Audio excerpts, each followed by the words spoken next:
So there's a Twitter account that I quite like. It's not actually my own. It is this one here, Days of NHS Spending. Now, if you're not British, what you may not know is that in the NHS is basically our religion. People genuinely think here in the UK that if we didn't have the NHS, we wouldn't have doctors or nurses, and we'd just all be dying in the streets and that sort of stuff. And actually, whenever you challenge the NHS itself, you are told, and I've had this multiple times, people say to you, well, I like doctors and nurses. And I say, well, yes, they're fine, aren't they? They're all very good. But you do realise that there's 192, whatever it is, countries in the world, and they all have medical systems. They all have doctors and nurses and hospitals. They just don't have the NHS. And at which point, they then always pivot to, well, I don't want the American system. Because again, of course, 192 countries, there are only two medical systems in the entire world, the NHS and the American system, in which they believe that only the mega rich ever get any medical treatment and everybody else instantly goes bust the moment they interact with the healthcare system in any way, which might actually be true in a number of cases, but I don't think it's quite as bad as they make out. Anyway, so NHS, complete religion in this country, and they do all sorts of good things, like every so often shut down the country because somebody's got a flu, where they're so rushed off their feet they can do dance routines like this. Yes, very many dance routine videos came out of the NHS over a period of which they were incredibly stressed and overworked and fighting a deadly, awful virus. Yes, remember those days. So anyway, what this account basically does is it looks at expensive things measured in the unit of NHS spending, NHS time, which is quite good actually.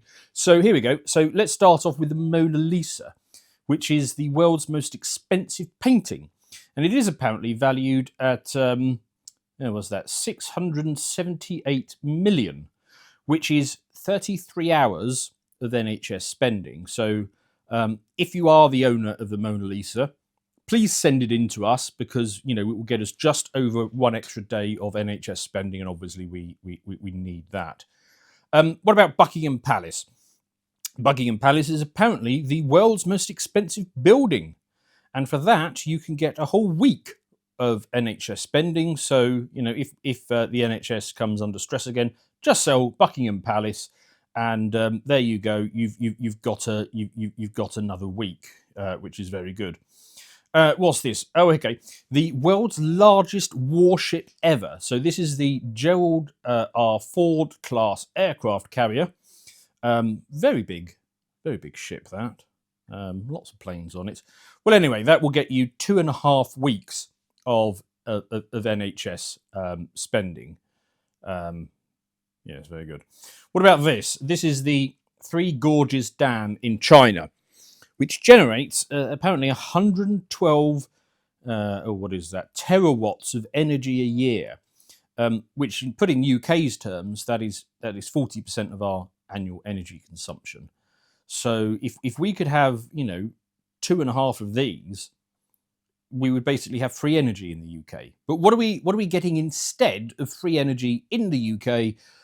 Well, we're getting 11 weeks of NHS spending for a Three Gorges Dam. So what is that? That's 27 weeks of NHS spending, and we could have free energy in this country forever. But no, obviously we need to have the NHS instead for reasons. Let's put it in military terms. The NHS spends Russia's entire military budget once every 150 days. And if the NHS was a military, it would have the third highest budget in the world, and it would only be surpassed by the militaries of the US and China. Now, of course, the NHS is not a military. It has a far higher body count. And what else? What else have we got? We got, the International Space Station. Apparently, this is the most expensive thing that humanity has ever built. So it's got to be up there in terms of NHS spend. What is the most expensive thing that humanity has ever created, measured in NHS time? It's 7 months. Yes, and apparently it cost 5 days of NHS spending to maintain over the course of a year. That is 5 days of NHS spending. That is very expensive indeed to maintain. Let's put it in some other terms. This is an interesting one. With a year of NHS spending, you could give 7.6% of the UK population the average full-time salary of just under 40 grand. Or, put that another way, apparently the reason we are needing to import so very, very many people from the third world is because, we're not having babies here anymore, and therefore we need to import the third world to make up the difference. Well, as you can see from this, you could actually pay women to take, just under 5 years that works out. You could pay women to take a break to have children, and you could pay them the average national full-time salary until their child turns 5 for the same money as the NHS, and then we wouldn't have to import millions of people from the third world. So, that's one potential idea of other things that we could do. What about this? Here's a map with lots of the world coloured in. Every country on that map has a lower GDP than the budget of the NHS. And as you can see, there's quite a lot of them. So, yes, including New Zealand, interestingly. And they're presumably quite a civilised place, I would have thought. Right, here we are reacting to a news story. Keir Starmer pledges 3.5 million for veterans facing homelessness. Now, these are people who, of course, served in the armed forces. They put their life on the line for this country. And Keir Starmer is very generously allocating 567 seconds of NHS spending so that these people can be provided some sort of shelter, which is, very generous of him. What about this one? Kevin Maguire, he is a random shit lib that we have here in the UK, and his idea is, what about a wealth tax? Super rich wealth tax could raise 24 billion. Well, that seems like a good idea. That would get us 6 weeks of NHS spending if we whacked a huge tax on the super rich. Brilliant. Extra 6 weeks. What could go wrong? The only problem is what's going to happen in the following year, because those guys are going to leave, and anyone vaguely considered rich would also leave, taking their tax revenues with them, which would make the NHS even more unaffordable than it currently is. So possibly not a good idea, but at least it would get us that first lot of 6 weeks. Now, here we go. Here's the 5 wealthiest people in the UK. So who are the wealthiest people in the UK? Lots of British names here. Gopti, Hinjab and family. They're worth 35 billion, apparently. So Jim Ratcliffe, he's worth 30 billion. Leonard Blatvernick, he's worth another 30 billion. And we got the Rubin family. Yes, 25 billion there. Oh, and James Dyson and his family, 23 billion. So why don't we just take it all, rather than putting some puny tax on their wealth? Why don't we just seize all of their assets? Because I'm sure Gopti, Hinjab and family keep all of their money in the UK in an easily accessible form. But let's say they do, and we just swipe the lot. Well, what does that get us? It gets us 9 months of NHS spending. That's pretty decent. Although, again, I'll return you to my earlier point of, well, they will probably then just immediately leave, and anybody who is below them on the rich list will also leave, taking their tax revenue with them and making the problem even worse. So there are some potential drawbacks to that plan. Or let's put it in terms of Olympics. How many Olympics could we have in this country, just like the London 2012 Olympics, if we diverted NHS spending to having Olympics all the time? We could have one once every 25 days. That's 14 games a year that we could fund. Not so sure about this one. I actually think I'd rather have the NHS than 14 Olympics. every year, but take your view on that one. Let's get a little bit more ambitious. Stretch our horizons to the stars. What about a permanent moon base? That's a nice thing to stretch for. Well, apparently that would cost 54 days of NHS spending to construct. So here we are as a society. We could be having moon bases for a bit more than a month's worth of NHS spending, and apparently it would cost 15 days of NHS spending a year to maintain it. So we could be doing that, or we could be having the NHS. Yes, in July. Right. Okay. So what else have we got? This is good. Continuing our space theme, the NHS spends the NASA entire budget once every 35 days. So that's about a month, isn't it? So we could have 11, 12 NASAs instead of the NHS. Again, I'm not entirely sure which of them I prefer. When I should have picked my examples more carefully. I'm not sure which one of those I would have preferred, but okay, fine. We could have 11 to 12 NASAs instead. Shows you how expensive it is. Oh, what about this one? We could have the Large Hadron Collider. How long is that? That's a week. A week of NHS spending gets you a Large Hadron Collider. So we could have 52 of those built a year. Presumably we would find 52 times nothing, because I don't know what they've actually found that's particularly useful. I don't think they've proved string theory after all, but whatever. Maybe if we had 52 of them, we would find something useful. Right. Now I want to come on to my main point, where I'm really going all of this, because fantastic account, but I'm sure you're keen to hear what I think.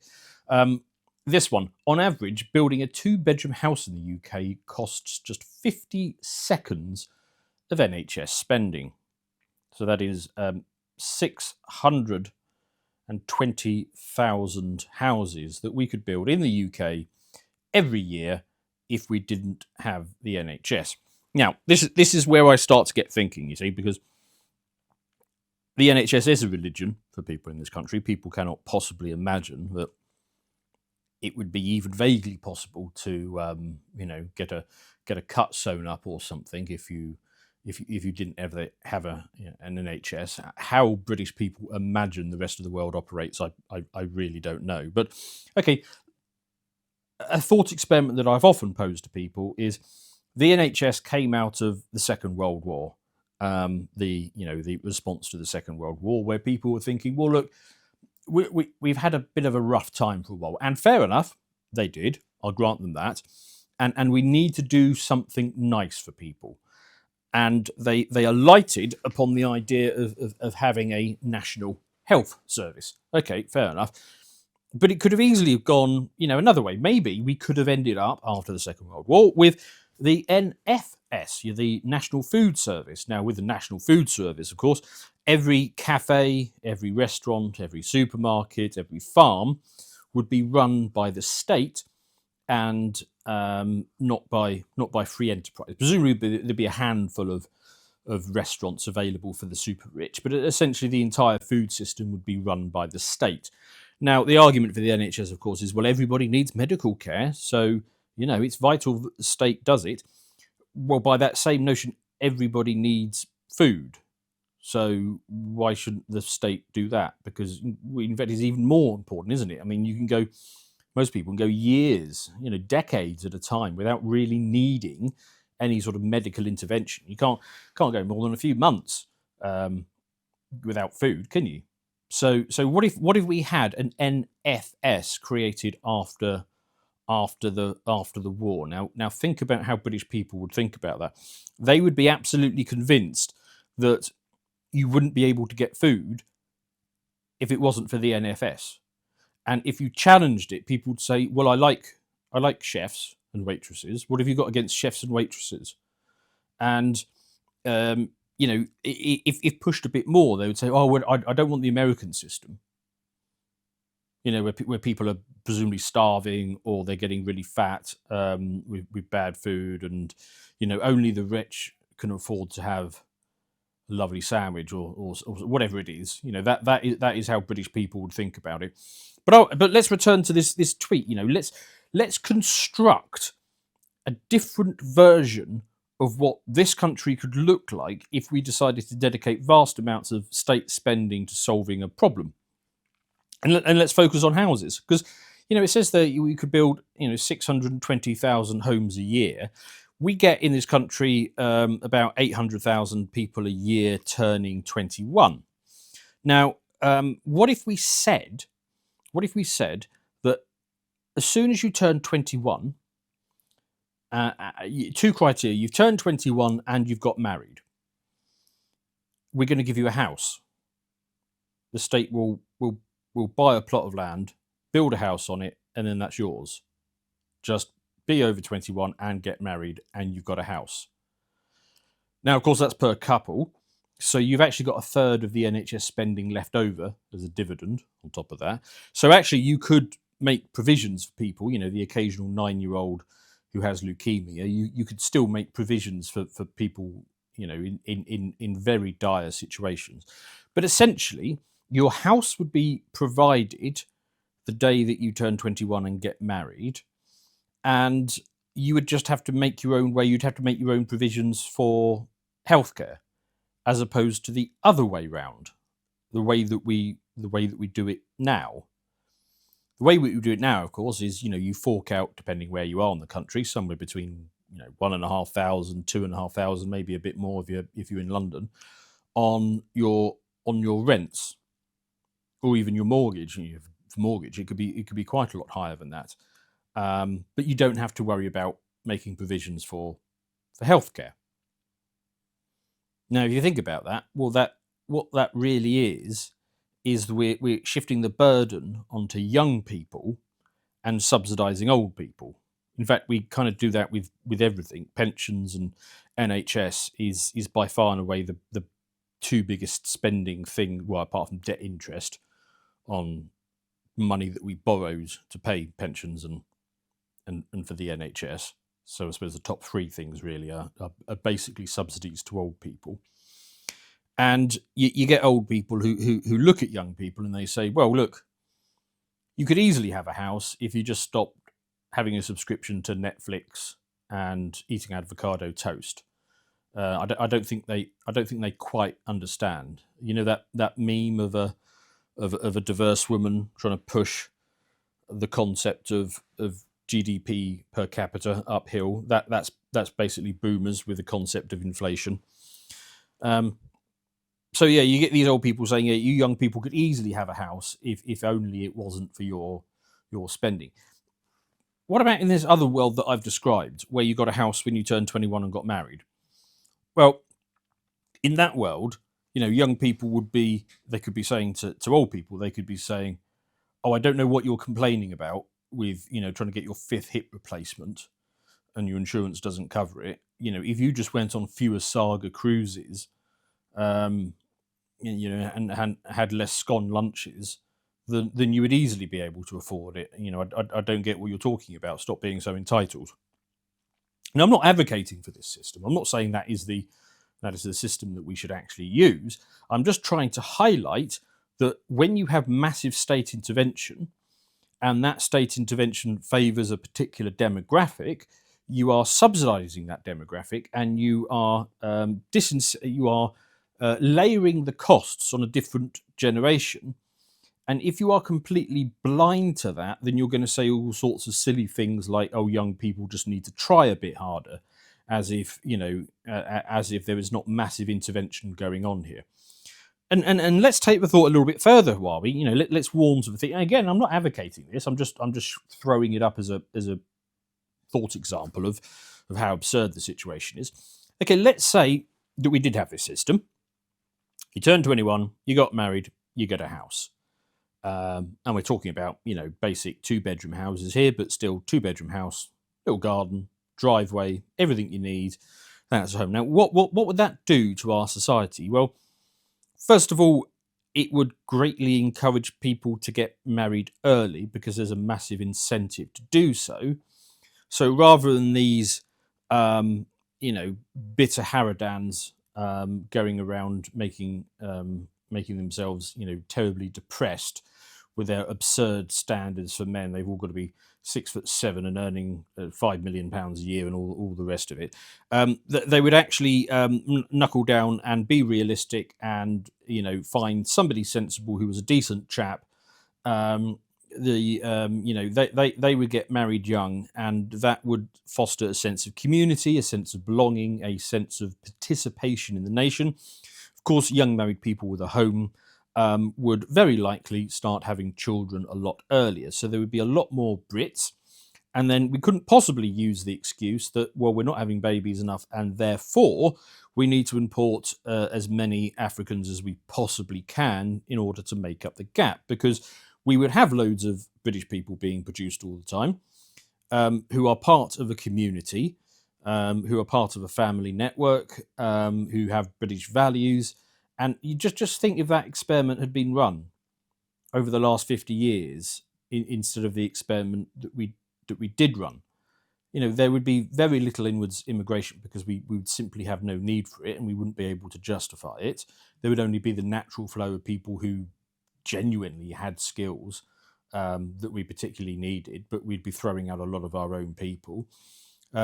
People would have their biggest life cost dealt with, very early in their 20s, allowing them to put the capital that they accumulate and resources that they earn into other things, massively growing the economy, allowing them to start businesses, allowing them to take a certain amount of risk that they simply can't take at the moment because they can't afford to skip a single paycheck because they will be out of a home.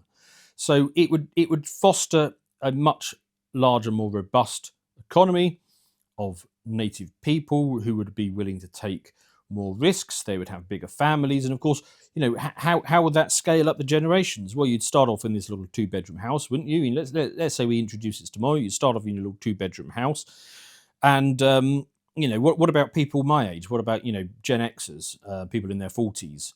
What would we do? Well, we'd want to scale up. We want to buy a bigger house, so we'd buy a bigger house off of the boomers.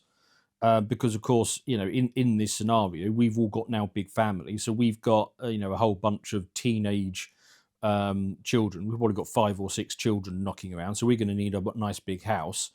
So we've traded up to that. And what about the people who are turning sort of 65, 70? What would they do? Well, rather than rattling around in their mansion that they bought for £400 40 years ago, they would have to sell that in order to fund their medical care in their later years, and they'd move into a bungalow, which in our current system, of course, they couldn't possibly do. But I mean, why not?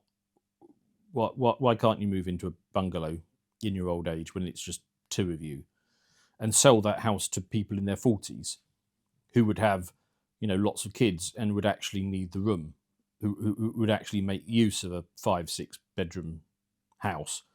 And the young people will be taken care of. Then, of course, once the Gen Xers, once their kids move out and get their own house, then the Gen Xers would have to sell their house to fund their medical needs in later life. I'm not advocating this, you understand, but I'm just making the point. This is what an alternative world could look like if we took vast amounts of state resources and just spent it on something else that people need. Is that any more fundamentally absurd than what we have now, than what this tweet is laying? Now, actually, that's not what I advocate. I don't advocate for the NHS. I don't advocate for the American system. There's lots of systems in the world. I mean, take one of our near neighbours, France. They have a system which is not terribly far off the NHS, to be fair, but you go and get your medical treatment, and then you can basically claim everything back, which is a small difference, you might think, but actually it's an important difference because French citizens get to see how much medical treatment actually costs. They are alert to it, and also they cash flow it for the state. The state doesn't have to cash flow the medical care, so you end up in roughly the same place, but you get to see the cost of stuff, and the state doesn't take the hit because the cash flow is provided by the citizens, which is a better system. But again, that's not what I advocate. I'm probably closer to something like the Swiss system, where you get a sort of a basic sort of provision put in place, and then you can top it up with additional insurances and whatever else. You could have a system where everybody gets their share of the NHS budget paid into something like an ISA account, a health savings account from which you go off and choose your own. Choose your own health insurance, or you basically just let it accumulate and then you use it when you need it. Putting it firmly back in. I'm not fundamentally that worked up about the single payer system, which is what people actually really like in this country. What I'm bothered about is the single provider system. I'm worried about the state providing it all. Anyway, that's my thoughts on the NHS. I won't get too deep on that. Brilliant account. While we're on the subject, may I just point out that we do have a website that you can come and watch all of our deeper thoughts and our premium series and stuff like that. It only costs £5 a month. Now, to put that in NHS spending, that is 0.00008 seconds of NHS spending, which is slightly under a microsecond. Now, slightly under a microsecond might not mean much to you, but it is about the amount of time that it takes for the speed of light to travel halfway down the Grand Canyon. Not all the way down, only halfway down. Well, unless you get a silver subscription, then the speed of light can make it all the way across the Grand Canyon for £5 or £10 a month. But anyway, come onto the website, back us there, or alternatively, don't do that and use the money to fund the NHS for slightly less than a microsecond.